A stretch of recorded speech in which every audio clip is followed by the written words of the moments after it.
हम शुरू करने जा रहे हैं मैकेनिक्स की सीरीज का थर्ड वीडियो या थर्ड पार्ट हम कह सकते हैं, जिसमें कि हमने लास्ट क्लास में स्पीड और वेलोसिटी पर टॉपिक्स खत्म किए थे। अब हम नेक्स्ट टॉपिक की तरफ मूव कर रहे हैं, जिसको हम कहते हैं एक्सेलरेशन। अब एक्सेलरेशन की बात हम करें उससे पहले मैं आपको एक छोटा कहानी के स्वरूप में एक आदत के बारे में बताना चाहता हूँ।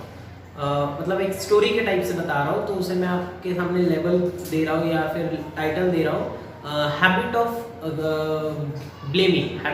ब्लेमिंग। मतलब हमें बचपन से ही सिखाया जाता है कि ब्लेम कैसे करना। मतलब हम जब बच्चे होते हैं तब हमें समझता भी नहीं है कि ब्लेम करना क्या होता है। तब से हमें सिखाया जाता है कि जब हम असफल हो या कुछ हमारे साथ गलत होता है तो हम उस गलत होने की वजह किसी और में ढूंढते हैं, बजाय इसके कि हम खुद का अवलोकन करें, सेल्फ एनालिसिस करें कि हमने क्या गलत किया है, हमसे क्या भूल हो गई या चूक हो गई। इसके बारे में हमको नहीं सोचने पे मजबूर किया जाता है। हम दूसरों के मत्थे सारी गलतियां मढ़ देते हैं। तो उसके लिए मैं आपको एक छोटा उदाहरण देता हूँ। एक 3 साल का बच्चा रहता है और वो 3 साल का बच्चा जो रहता है वो अपने घर में सोया हुआ होता है बिस्तर में, और जिस रूम में वो सोया होता है वो वहाँ अंधेरा होता है। लेकिन जब वो उसकी नींद खुलती है 3 साल के बच्चे की, तो वो हमेशा अपनी मम्मी को ढूंढता है। लेकिन एक बार क्या होता है कि वो जब नींद से उठता है तो उसकी मम्मी उसको नहीं मिलती है। तो ऐसे में वो अपने मम्मी को आवाज़ लगाता है, लेकिन उसकी मम्मी को आवाज़ सुनाई नहीं जाती है। तो उस वजह से वो खुद ही बिस्तर से नीचे उतर कर मम्मी को ढूंढने की कोशिश करता है। ऐसे में उस रूम में अंधेरे की वजह से उस रूम में रखा हुआ एक टेबल होता है जिस पे जाकर वो टकराता है और वो उसे बहुत ज़ोर से लगता है, जिससे कि वो बच्चा रोना शुरू कर देता है। बच्चे की रोने की आवाज़ सुनकर माँ दौड़ती चली आती है और पूछती बेटा क्या हुआ। तो वो बताता है कि मतलब इस तरीके से अपनी भाषा में कि भाई मैं टेबल से टकरा गया। या तो फिर माँ जो होती है वो बड़ी प्यार से बच्चे को समझाती है कि भाई अच्छा ये टेबल ने तुझे मारा, रुक मैं इसे मारती हूँ। इसको 2 थप्पड़ माँ उस टेबल को मारती है कि मेरे बेटे को मारता है, मेरे बेटी को मारा तो उसको मैंने मारी। बच्चा जो होता है वो ऐसा देखता है कि हाँ इसने मुझे मारा, मम्मी ने इसको पनिश कर दिया, तो वो भी खुश हो जाता है, हाँ बढ़िया बढ़िया। इसका मतलब क्या हो गया कि वो जो बच्चा था, उस बच्चे को जब वो टेबल पे बच्चा जो था वो टेबल को जाकर टकराया, तो क्या उस टेबल की गलती थी? क्या वो बच्चे से टकराया? नहीं, टेबल की तो कोई गलती नहीं थी। टेबल जहाँ था वो वही था, बच्चा जाके उसको टकराया। लेकिन बच्चे को ये बताने की बजाय कि बेटा अगली बार जब तुम उठो तो अंधेरे में बड़े संभल के चलना होगा, बजाय इसके माँ उस टेबल को पनिश करती है और उस बच्चे को बाती बातों में ये सिखाया जाता है कि भैया जब तुम्हारे साथ कुछ गलत हो या असफल तुम हो जाओ तो अपनी गलती को खोजने के बजाय हम दूसरे के ऊपर ब्लेम करते हैं। और यही छोटी छोटी आदतें हम शुरुआत में सीखते हैं और बाद में हमारे ये अंतकरण में मतलब बस जाता है कि हम हर चीज में फिर ब्लेम करते हैं। जब भी हम सक्सेस होते हैं तो सक्सेस होने के लिए हम खुद को रिस्पॉन्सिबल मानते हैं, मेरी मेहनत थी, मैंने ऐसा किया, मेरी वजह से सब कुछ मैंने ये हासिल किया है। लेकिन जब हम असफल हो जाते हैं तब हम दूसरों के ऊपर अपनी असफलता का कारण जो रहता है वो रख देते हैं कि मेरी सिचुएशन ऐसी थी, मेरा इकोनॉमिकल बैकग्राउंड ऐसा था, या मेरे घर के लोग पढ़े लिखे नहीं थे जिस वजह से मैं पढ़ नहीं पाया।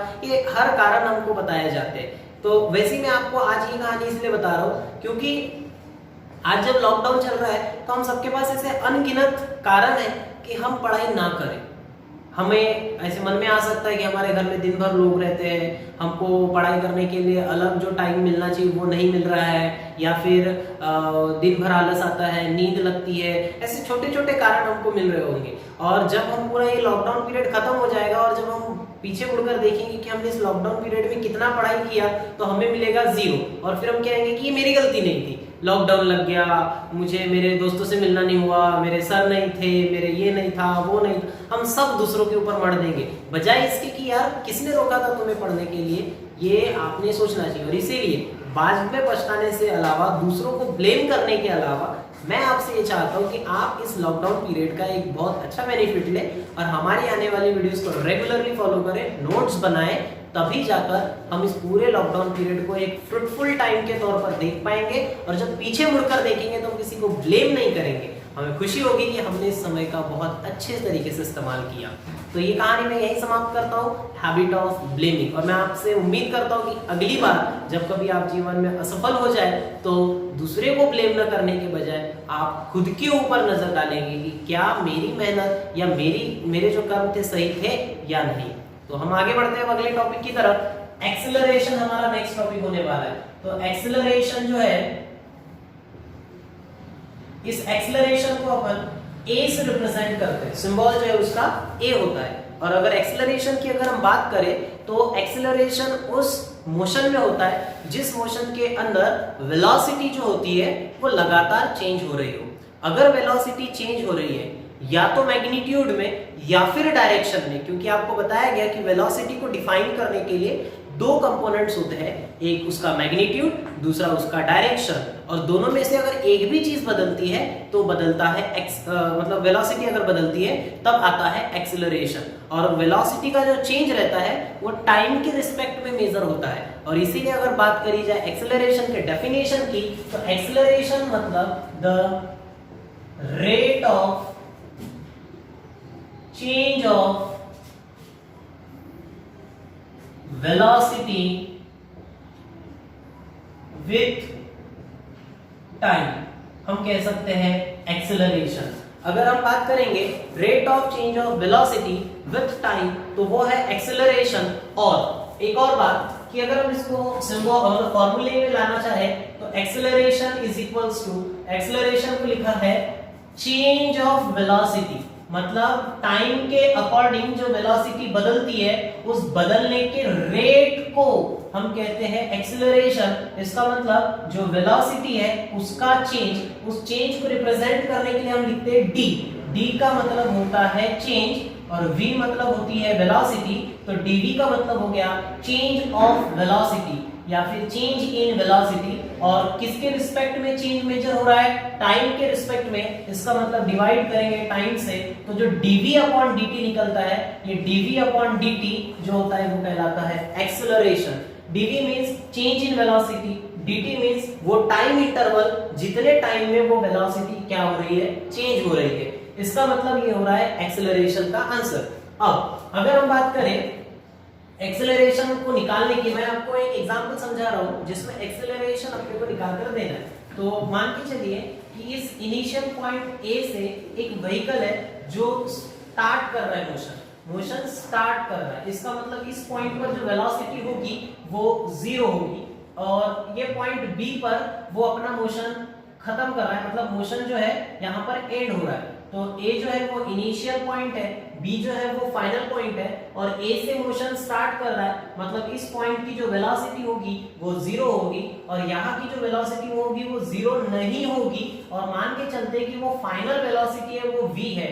फाइनल वेलोसिटी जो इस पॉइंट पर जाके अटेन किया उस ऑब्जेक्ट ने वो v है। जहां से उसने शुरू किया था वो वेलोसिटी 0 थी और वो शुरुआत की वेलोसिटी थी, उसको हम बोलते हैं इनिशियल वेलोसिटी और उसको u से रिप्रेजेंट किया जाता है। तो ऑब्जेक्ट जो था वो इनिशियल पोजीशन से स्टार्ट कर रहा था, उसकी इनिशियल वेलोसिटी 0 थी। उसने आफ्टर टाइम t के बाद उसने एक फाइनल वेलोसिटी को अटेन किया और वो फाइनल वेलोसिटी अगर v हमने लिखा तो हमें लिखना है चेंज इन वेलोसिटी। चेंज निकाला जाता है final velocity minus initial velocity, यानी जो dv है यानी चेंज इन वेलोसिटी, हम उसमें लिख सकते हैं final velocity minus initial velocity upon given interval of time. अब गिवन इंटरवल ऑफ टाइम को कैसे निकालते हैं? तो भाई इनिशियल वेलोसिटी जब थी तब आप स्टॉप वॉच को 0 पर सेट करेंगे, मतलब इनिशियल टाइम आपका 0 होगा और after time t time clock जो दिखाएगी वो दिखाएगी t सेकंड। इसका मतलब इंटरवल कैसे निकालेंगे? तो इंटरवल निकालने के लिए ये v माइनस u हो गया चेंज इन वेलोसिटी और इंटरवल निकालने के लिए फाइनल टाइम में से इनिशियल टाइम को माइनस करेंगे। तो फाइनल टाइम था t और इनिशियल टाइम जो था वो 0 यानी t माइनस 0 t ही बचेगा। और मैंने इस पर्टिकुलर इसमें कहा था कि भाई ऑब्जेक्ट जो है वो रेस्ट से स्टार्ट कर रहा है, मतलब इनिशियल वेलोसिटी उसकी 0 होगी और इसलिए v माइनस 0 यानी सिर्फ v बचेगा अपॉन t। ये जो हमने एक्सेलरेशन निकाला v/t, v असल में थी फाइनल वेलोसिटी और t जो था वो टोटल टाइम इंटरवल था, जिस टाइम इंटरवल में ऑब्जेक्ट ने v वेलोसिटी को क्या किया है, अटेन किया है।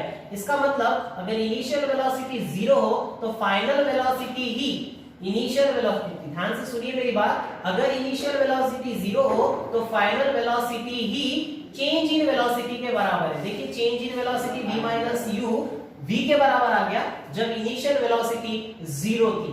और अगर देखा जाए ये v/t जो हमने निकाला total final velocity upon total time interval, इसको हम कह सकते हैं एवरेज एक्सेलरेशन या मीन एक्सेलरेशन। और किसी अगर पर्टिकुलर इंस्टेंट के ऊपर वेलोसिटी और टाइम का रेशियो लिया जाएगा तो वो कहलाता है इंस्टेंटेनियस एक्सेलरेशन। तो उम्मीद है आप लोगों को मेरी ये बात समझ में आई होगी और मैं अब आगे इसकी मूव करूंगा तो मैं आपको इसके यूनिट्स के बारे में बताऊंगा कि एक्सेलरेशन के यूनिट्स क्या होते हैं। तो let's talk about the unit. अगर यूनिट की बात करते हैं तो मैं आपको बार बार दो ही यूनिट्स बताऊंगा, एक एसआई सिस्टम ऑफ यूनिट और दूसरा सीजीएस सिस्टम ऑफ यूनिट। अगर एसआई सिस्टम ऑफ यूनिट की अगर हम बात करें तो जिस प्रकार हमने एक्सेलरेशन को फाइनली ये कंक्लूड किया, it is the ratio of velocity and time.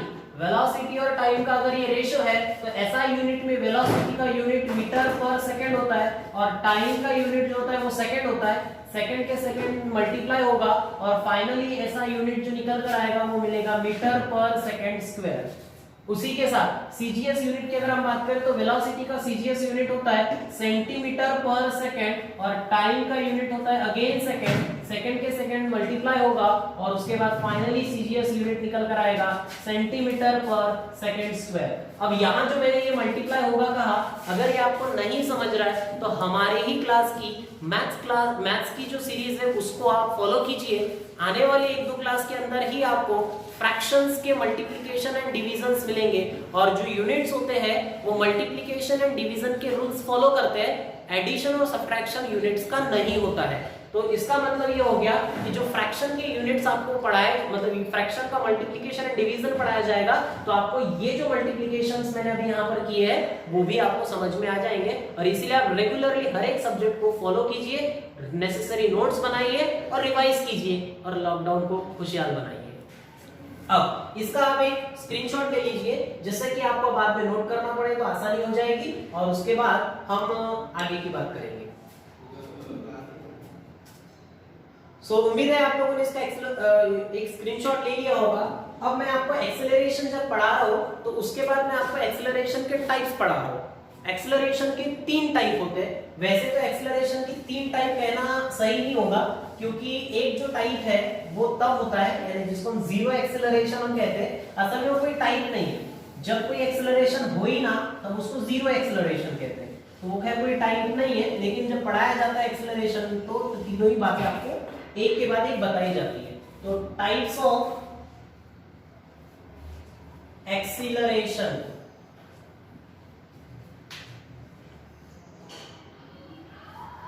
Types of acceleration. Acceleration के टाइप की अगर हम बात करें तो एक्सेलरेशन के 3 टाइप्स होते हैं। एक्सेलरेशन के 3 टाइप्स, एक होता है निगेटिव एक्सेलरेशन, एक होता है जीरो एक्सेलरेशन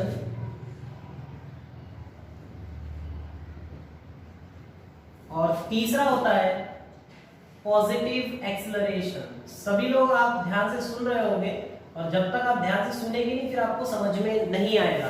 तो बात कर रहे हैं negative acceleration, zero acceleration and positive acceleration. मैं आपको पहले जीरो एक्सेलरेशन समझा रहा हूं। जो हमने अभी एक्सेलरेशन की बात करी थी, acceleration is the ratio of change in velocity upon change in time, यानी हम ऐसा कह सकते हैं dv upon dt, dv upon dt। और अगर बात करें dv यानी चेंज इन वेलोसिटी, हम इसको हमेशा लिख सकते हैं final velocity minus initial velocity और dt जैसे का वैसा। अगर हम बात करते हैं एक्सेलरेशन और उस एक्सेलरेशन में अगर हम बात करते हैं जीरो एक्सेलरेशन, तो जीरो एक्सेलरेशन का मतलब ये हो रहा है कि जो एक्सेलरेशन है वो जीरो आना चाहिए। अब एक्सेलरेशन कब जीरो आएगा? जब उसका न्यूमरेटर जो होगा वो जीरो होगा, क्योंकि चेंज इन टाइम अगर मोशन चल रहा है तो भैया टाइम जो है वो ऑब्वियसली बढ़ते ही जाएगा और चेंज इन वेलोसिटी कुछ ना कुछ वैल्यू लाएगा ही, इसका वैल्यू जीरो नहीं होगा। तो अगर एक्सेलरेशन जीरो आना है इसका मतलब ये होगा कि v माइनस यू जो है वो भी जीरो होगा। और v माइनस यू जीरो कब होगा? जब v जो होगा वो u के बराबर होगा, क्योंकि दो इक्वल वैल्यू को अगर माइनस करोगे तो आंसर जीरो आएगा। इसका मतलब ये चीज हो गई कि जो v है वो u के बराबर है और v जो है वो u के बराबर है। इसका मतलब ये है कि फाइनल वेलोसिटी और इनिशियल वेलोसिटी सेम है। मतलब इस मोशन में जब होता है एक्सेलरेशन जीरो तब वेलोसिटी सेम रहती है through out the motion. Motion में वेलोसिटी बदल नहीं रही है, मतलब एक्सेलरेशन नहीं है, क्योंकि एक्सेलरेशन का मतलब होता है change in velocity with respect to time. अरे भैया एक्सेलरेशन तब आएगा जब वेलोसिटी चेंज होगी। अब जब वेलोसिटी बदल ही नहीं रही है तो एक्सेलरेशन होगा नहीं, और जो वैल्यू एग्जिस्ट नहीं करेगी उसको हम जीरो एक्सेलरेशन कह देंगे। अब हम बात करते हैं निगेटिव एक्सेलरेशन। निगेटिव एक्सेलरेशन यानी इसी फॉर्मूले को यहां पिक करते हैं। एक्सेलरेशन का वैल्यू निगेटिव आएगा। एक्सेलरेशन का वैल्यू, एक्सेलरेशन को फाइनली लिख सकते हैं final velocity minus initial velocity upon change in time. ये जो आंसर है एक्सेलरेशन का ये निगेटिव आना चाहिए। निगेटिव कब आएगा? ध्यान से सुनिएगा। चेंज इन वेलोसिटी क्या निगेटिव हो सकता है? नहीं, चेंज इन वेलोसिटी कभी निगेटिव नहीं हो सकता। क्यों? क्योंकि टाइम जब जैसे जैसे टाइम बढ़ता है वो इनिशियल टाइम से बड़ा ही होता है। और चेंज इन टाइम कैसे निकलता है? Final time minus initial time. और अगर बड़े वैल्यू में से छोटी वैल्यू माइनस होती है तो ऐसे में जो फाइनल आंसर होता है वो पॉजिटिव होता है। इसका मतलब ये हो गया कि जो dt है वो हमेशा पॉजिटिव होगा। और अगर एक्सेलरेशन निगेटिव आ रहा है इसका मतलब ये होगा कि जो v माइनस यू है, dt तो निगेटिव हो नहीं सकता क्योंकि चेंज इन टाइम हमेशा पॉजिटिव होगा, क्योंकि फाइनल टाइम इनिशियल टाइम से हमेशा बड़ा रहेगा। अगर हमें बात करनी निगेटिव एक्सेलरेशन की तो निगेटिव एक्सेलरेशन तब आता है जब v माइनस यू अगर ये निगेटिव हो। और अब ये v माइनस यू कब निगेटिव होगा? मुझे उम्मीद है कि आप लोगों ने हमारे चैनल पे अपलोड मैथ्स का फर्स्ट वीडियो देख लिया होगा। उसमें सर ने आपको पढ़ाया था कि जब दो क्वांटिटीज के साइंस सेम होते हैं तब वो क्वांटिटीज ऐड होती है, और जब दोनों क्वांटिटीज के साइंस अगर मतलब डिफरेंट होते हैं यानी पॉजिटिव और दूसरा नेगेटिव होता है तो वो दो क्वांटिटीज का सब्ट्रैक्शन होता है और फाइनल क्वांटिटी जो आती है सब्ट्रैक्ट करने के बाद उसको बड़े क्वांटिटी का क्या लिखा जाता है? बड़े क्वांटिटी का साइन दिया जाता है। उसके अकॉर्डिंग अगर चलेंगे तो v के आगे कुछ भी मतलब प्लस है और u के आगे माइनस ऑलरेडी दिख रहा है। अब दो क्वांटिटीज है v और u, एक का पॉजिटिव साइन है दूसरे का नेगेटिव साइन है, एक प्लस और एक माइनस। डिफरेंट साइन है मतलब यहाँ पर माइनस होगा, सब्ट्रैक्शन होगा। अब जब माइनस करेंगे और फाइनल आंसर नेगेटिव कब आएगा? जब जो वैल्यू है जिसके आगे का यूनिट, जिसके आगे का सिंबल या साइन नेगेटिव है अगर वो बड़ा रहेगा, यानी u जो रहेगा वो बड़ा रहेगा v से, तभी ये जो पूरा सब्ट्रैक्शन है वो नेगेटिव आएगा। क्यों? क्योंकि फाइनल आंसर को नेगेटिव तभी दिया जाएगा जब नेगेटिव वाली जो वैल्यू होगी वो पॉजिटिव वैल्यू से बड़ी होगी। इसका मतलब ये हो गया कि u जो होगा वो v से बड़ा होगा, तभी जाकर ये फाइनल आंसर जो रहेगा वो नेगेटिव आएगा। और इसका मतलब आप समझ रहे हो, u का वैल्यू v से बड़ा है, इसका मतलब इनिशियल वैल्यू जो है वो इनिशियल वेलोसिटी जो है वो ज्यादा है और फाइनल वेलोसिटी जो है वो कम है। इसका मतलब जब मोशन अपनी वेलोसिटी, इनिशियल वेलोसिटी ज्यादा है, फाइनल वेलोसिटी कम है, इसका मतलब जब कोई ऑब्जेक्ट मूव कर रहा है उसकी वेलोसिटी लगातार कम हो रही है। शुरुआत में वेलोसिटी ज्यादा है और बाद में वेलोसिटी जब कम हो रही है तो उस समय इनिशियल वेलोसिटी ज्यादा होती है और फाइनल वेलोसिटी कम होती है। ऐसे वक्त चेंज इन वेलोसिटी नेगेटिव आता है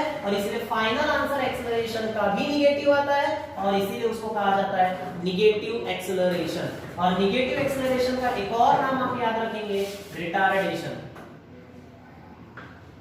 रिटार्डेशन नेगेटिव एक्सेलरेशन का एक और नाम होता है, तो अलग अलग समय पर उसका इस्तेमाल किया जाता है। ये जो मैंने आपको बताया है इस बात को मैं फिर से वहां पर एक्सप्लेन कर रहा हूं। इसी इक्वेशन को फिर उठा लिया है मैं। Acceleration is equals to change in velocity मतलब final velocity minus initial velocity upon change in time.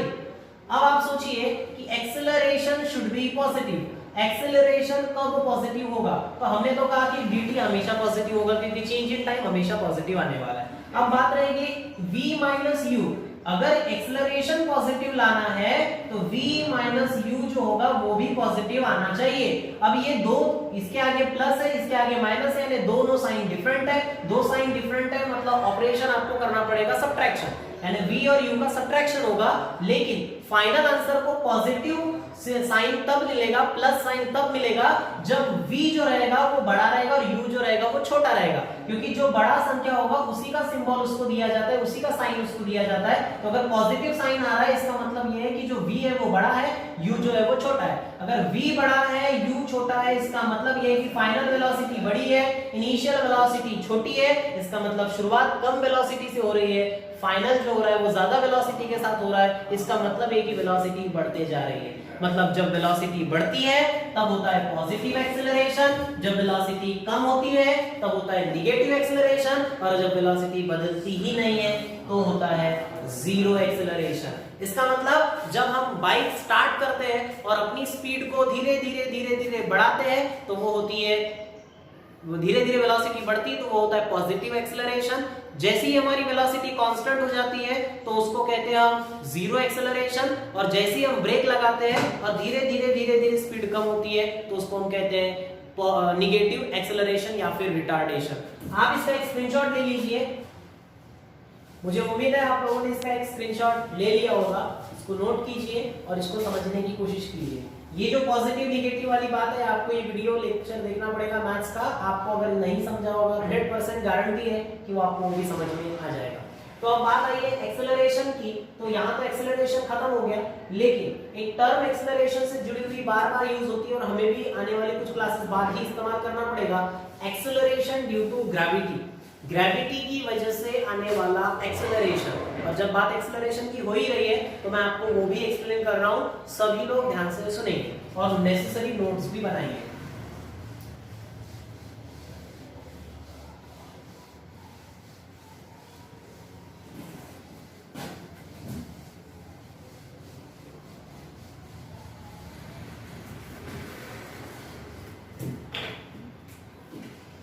Acceleration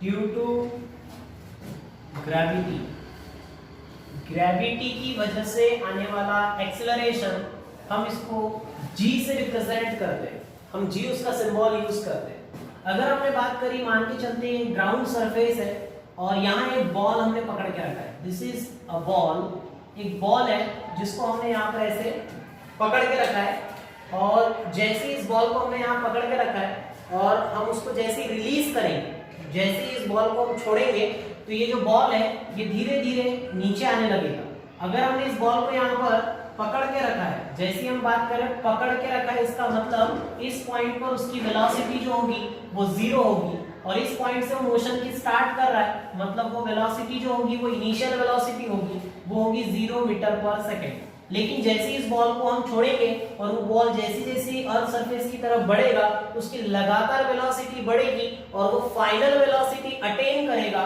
जब ये बॉल सरफेस को हिट करेगा। जैसे ये बॉल सरफेस को हिट करेगा वैसे ही वो फाइनल वेलोसिटी अटेन करेगा, और मान लेते हैं इस पॉइंट पर उसकी जो फाइनल वेलोसिटी उसने अटेन किया वो v है। लेकिन अगेन यहाँ पर इनिशियल वेलोसिटी u है और फाइनल वेलोसिटी अगर v है तो जो चेंज इन वेलोसिटी होगा v dv कैसे निकालता है, final velocity minus initial velocity. Initial velocity अगर 0 हो तो चेंज इन वेलोसिटी जो होती है वो फाइनल वेलोसिटी के बराबर होती है। मतलब ये बात दिमाग में रख लीजिए कि जब मोशन इनिशियल पोजीशन जब उसकी और वहां रेस्ट से शुरू कर रहा हो तो जो फाइनल वेलोसिटी होती है वही चेंज इन वेलोसिटी के बराबर होती है, जो मैंने आपको यहाँ बताया। मैं बताना क्या चाहता हूं कि भाई इस बॉल को हमने जो यहाँ ऊपर पकड़ के रखा था उसका वेलोसिटी 0 था, जैसे ही हमने उसको रिलीज किया, थ्रो नहीं किया, हमने अपने तरफ से कोई एफर्ट नहीं लगाया, उसको बस रिलीज किया और वो बॉल गया सरफेस की तरफ, ग्राउंड को जाके हिट किया। जवाब आपको पता है क्यों गया, क्योंकि ऑब्वियसली वो गया, उसके पीछे की वजह थी ग्रेविटी, ग्रेविटी ने उसको अपने तरफ खींच लिया। लेकिन बॉल जब ग्रेविटी की वजह से नीचे जा रहा है तो ऑब्वियसली यहाँ 0 वेलोसिटी है, और जब वो जा रहा है मतलब कुछ ना कुछ वेलोसिटी उसने गेन कर ली है। इसका मतलब बॉल की जो वेलोसिटी है वो चेंज हो रही है। अब जब बात हो रही है वेलोसिटी चेंज हो रही है मतलब एक्सेलरेशन है, लेकिन अब चेंज कैसे हो रही है, क्या बॉल नीचे आ रहा है तो वेलोसिटी बढ़ते जा रही है, और क्या बॉल ऊपर से नीचे आ रहा है तो क्या वेलोसिटी कम होती जा रही है। इस बात को समझना कोई बड़ी बात नहीं, शुरू किया कितने से था, 0 से था। फाइनल वेलोसिटी क्या थी, v, जो कि नॉट इक्वल टू 0 है। ऑब्वियस है 0 से v का वैल्यू बड़ा है, इसका मतलब क्या हो रहा है कि final velocity is greater than initial velocity, और अगर final velocity greater than initial velocity है, इसका मतलब ये जो है एक्सेलरेशन जो आएगा इसमें पॉजिटिव एक्सेलरेशन आएगा, और वो पॉजिटिव एक्सेलरेशन आ किसकी वजह से रहा है, ग्रेविटी की वजह से। क्यों, अरे भैया इस बॉल की वेलोसिटी 0 से v हुई, क्या मैंने उसमें फोर्स लगाया था, नहीं, मैंने कोई फोर्स नहीं लगाया था।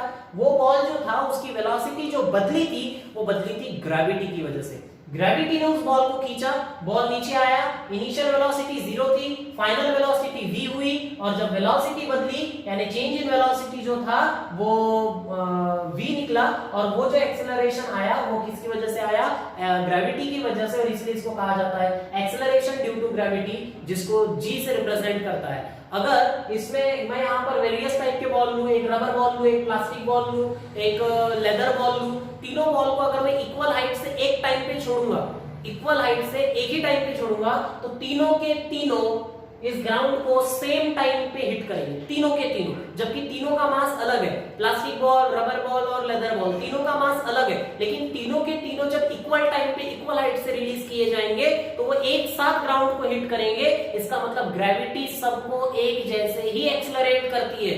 एक्सेलरेशन आने वाला ग्रेविटी की वजह से वो अलग अलग ऑब्जेक्ट के ऊपर अलग अलग नहीं आता, सारे ऑब्जेक्ट के ऊपर एक्सेलरेशन एक ही जैसा आता है। इसका मतलब सारे ऑब्जेक्ट की वेलोसिटी छोड़ने के बाद, इक्वल हाइट से छोड़ने के बाद एक जैसी ही बदलती है। इसका मतलब ये हो गया कि सबको एक ही वैल्यू दी जा सकती है एक्सेलरेशन ड्यू टू ग्रेविटी की, और इसीलिए ये जो g का वैल्यू होता है ये निकाला जाता है 9.8 मीटर पर सेकंड स्क्वायर। ये आप लोगों को 10th क्लास के ग्रेविटेशन चैप्टर के अंदर डेरिवेशन इसका होगा, लेकिन जो लोग बेसिक पढ़ रहे हैं आपको ये मैं बता दूं कि जब कोई ऑब्जेक्ट ऊपर से जैसी रिलीज करने के बाद नीचे आता है तो उसकी वेलोसिटी बढ़ती है, उसमें एक्सेलरेशन होता है, और वो एक्सेलरेशन जो होता है वो होता है 9.8 मीटर पर सेकंड स्क्वायर। मैंने आपको ये बताना इंपॉर्टेंट नहीं समझता, मैं आपको ये बताना इंपॉर्टेंट समझता हूं कि बॉल जब रिलीज किया जाता है और वो ग्राउंड की तरफ बढ़ता है और ग्राउंड को हिट करता है तो उसकी वेलोसिटी लगातार बढ़ते जाती है। फाइनल वेलोसिटी इनिशियल वेलोसिटी से ज्यादा होती है।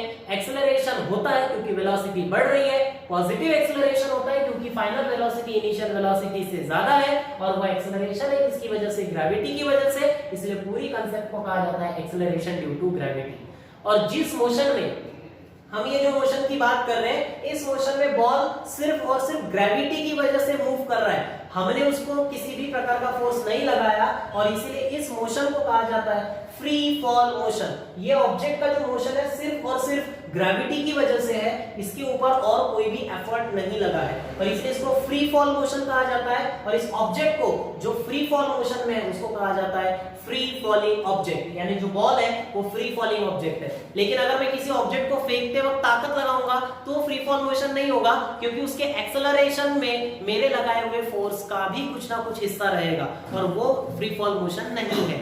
अगर फॉर एग्जांपल हमने कहा रेनी सीजन में जो वाटर ड्रॉपलेट्स फॉल होते हैं, it's a free fall motion. क्यों? क्योंकि ऊपर से जब ड्रॉपलेट्स अर्थ की तरफ आते हैं तो उसमें और कोई एक्सटर्नल फोर्स नहीं होता, सिर्फ और सिर्फ ग्रेविटी की वजह से ही वो नीचे आ रहे हैं, और लगातार उसकी स्पीड बढ़ रही है। इसका मतलब एक्सेलरेशन है, स्पीड बढ़ रही है, मतलब फाइनल वेलोसिटी इनिशियल वेलोसिटी से ज्यादा है, एक्सेलरेशन पॉजिटिव है। उम्मीद है आपको ये बात समझ में आ गई होगी, और आप लोग इसका एक स्क्रीनशॉट लेकर अपने मेमोरी में रख सकते हैं कि सर ने आपको ये एग्जांपल दिया था। और ऐसे बहुत सारे एग्जांपल्स आपको मिल जाएंगे फ्री फॉल मोशन के जिसमें एक्सेलरेशन के बारे में बताया गया है। एक स्क्रीनशॉट ले लीजिए, आगे की बात करते हैं। आई होप आप लोगों ने इसका एक स्क्रीनशॉट ले लिया है। अब हम बात करते हैं मोमेंटम की। मैं आपको ये एक एक टर्म इसीलिए बता रहा हूं क्योंकि जब हम बात करेंगे लॉज ऑफ मोशन की, जो न्यूटन ने दिए थे, सारे तीनों लॉज ऑफ मोशन में इन सारी टर्म्स की जरूरत पड़ेगी, और इसलिए मैं सारी टर्म्स आपको पहले ही बता रहा हूं, जिसकी वजह से आपको वो टर्म पढ़ाऊंगा, जब टॉपिक पढ़ाऊंगा तो आपको मुझे नहीं लगता कि कोई प्रकार की प्रॉब्लम आएगी। तो आपको अब मैं पढ़ाने जा रहा हूं momentum.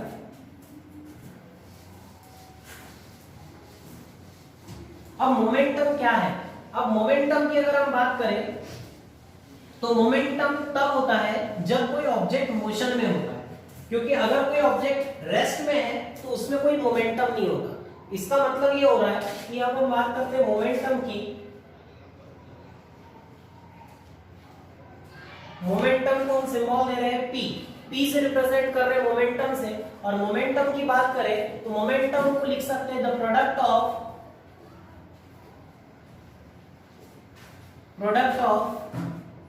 Mass and velocity of the object. Product of mass and velocity of the object, object के मास और वेलोसिटी का प्रोडक्ट, प्रोडक्ट का मतलब होता है मल्टीप्लिकेशन। इसका मतलब जो मोमेंटम है p, इसको हम लिख सकते हैं mass into velocity. Mass into velocity जो होता है वो मोमेंटम होता है। और मैंने अभी जो थोड़ी देर पहले कहा था कि अगर ऑब्जेक्ट रेस्ट में है तो उसका कोई मोमेंटम नहीं होगा। अगर कोई ऑब्जेक्ट रेस्ट में है तो उसका कोई मोमेंटम नहीं होगा। क्यों? क्योंकि रेस्ट में है तो मास तो होगा लेकिन उसकी वेलोसिटी नहीं होगी। वेलोसिटी होगी 0 एंड 0 इनटू मास, आपका आंसर आएगा 0। अगर हम बात करें कि मोशन में, तभी ऑब्जेक्ट में मोमेंटम रहेगा, बिना मोशन के मोमेंटम नहीं रहेगा। बात करते हैं यूनिट की, तो एसआई यूनिट। अब एसआई यूनिट की बात करते हैं, बाद में सीजीएस यूनिट की बात करेंगे। तो एसआई यूनिट की अगर हम बात करें तो मास का एसआई यूनिट होता है किलोग्राम, और वेलोसिटी का एसआई यूनिट होता है मीटर पर सेकेंड। तो फाइनली यूनिट बनता है मोमेंटम का किलोग्राम मीटर पर सेकेंड।